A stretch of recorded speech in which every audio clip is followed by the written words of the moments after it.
For 20 years, Phase 1 has been confronting cancer and investing in the best and brightest new ideas and physician scientists. It started as a dream with a group of friends, and now there's a lot to celebrate.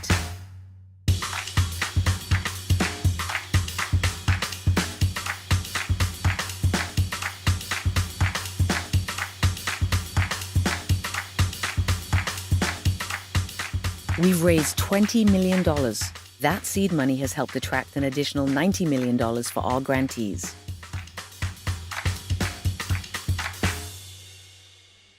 But there are more mountains to climb.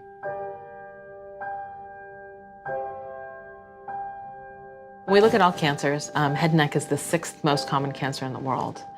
But if we also look at the impact of these cancers, if we think about patients who have to have surgery to remove the majority of their tongue or their throat, it's life-changing. The ability to see, smell, taste, swallow, smile, talk, hear could be compromised.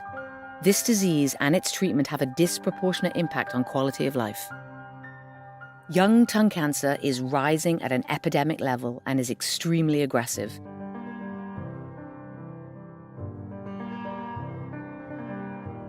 In most relationships, you have the calm one and you have the worrier. I'm the worrier.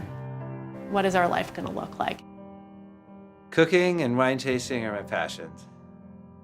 Then I realized I might not be able to even taste or even swallow. Is he going to be able to talk? It was scary. It was a routine cleaning. My dentist noticed it and asked me, there's a little gray dot here. It doesn't show up as anything harmful at this time, but you should be aware of it. If it's something that you do notice and it gets bigger, please come back and let us know. It took 2 weeks for us to find out that it was cancer. So it took so long that we almost thought that it was okay. When we were waiting to get the diagnosis back of the biopsy, this is when I found Dr. St. John. And it was just as a precaution. You know, I just wanted to be prepared. I was backing up in my car. My car started making beeping noises as I got close to the hedges.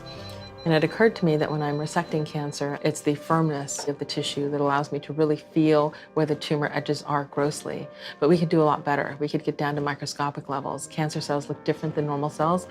So why couldn't we use engineering techniques here at UCLA to come together and solve this problem? We've named our system the DOSI system, or DOC-I, because it sees beyond the doctor's eyes.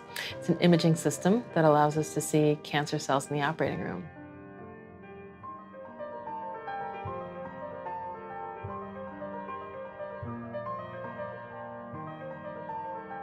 Don's just an amazing patient. I mean, he was ready to get on board with whatever he needed to do with a positive attitude.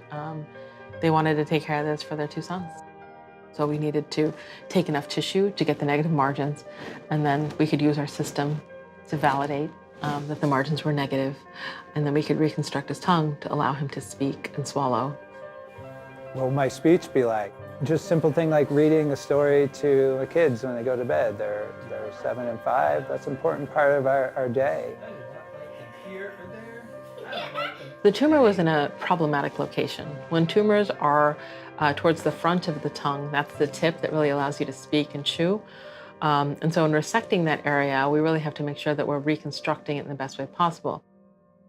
What scared me was the length of the surgery, because they did not know how deep the tumor would be in his tongue. I'm very fortunate to work with Dr. Keith Blackwell, who's our head and neck reconstructive surgeon, who was able to take muscle and skin from Don's forearm and rebuild his tongue and put it together in a way where all the tongue mobility is preserved. And so they did slice right here in a crease to help put everything together, and also remove, I think, 28 lymph nodes to test those as well and make sure that nothing had spread to those. The surgery sounded really intense. So it was about an 8-hour surgery. Michelle was very, very nervous. And when I came out and I had a smile on my face, she jumped up and gave me a hug, and she was crying because for me to be able to tell her that we got all the tumor out and that we were able to save the majority of Don's tongue obviously makes a big difference for their family. Here is this cutting-edge science that she's using on my husband. And then she used it and was able to tell me affirmatively that they had gotten all the cancer. And that was an absolutely huge relief. If they had taken 50% of the tongue, then he would have not been able to talk initially. The difference in there? No discomfort, no pain. It just feels different than, a year ago. The other huge relief is that the 25% of the tongue that they took were not his taste buds. Super. Really? Looks excellent. All right. Perfect. Good Looks deal. perfect. Yeah. This technology is truly amazing that they were able to get all the cancer out in such an effective way. Anyone who meets Don now would know that he had tongue cancer. Somebody like Don, who's very healthy, eating all the right things, exercising in the prime of his life, and he pops up with a tongue cancer. And that's why it's very important to continue to try to understand what causes this disease and how can we prevent it.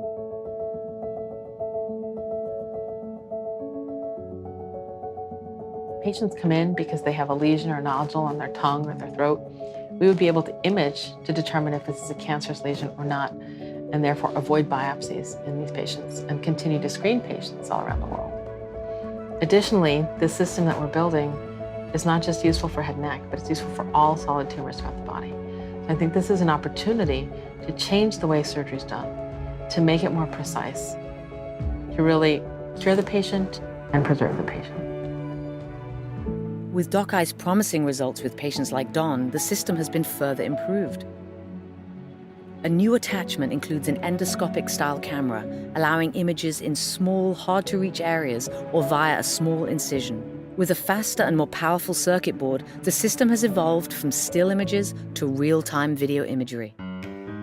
Phase 1 has the opportunity to bring this new and improved version to patients by supporting another trial. Thanks to Phase 1, we will see more successful patients like Don.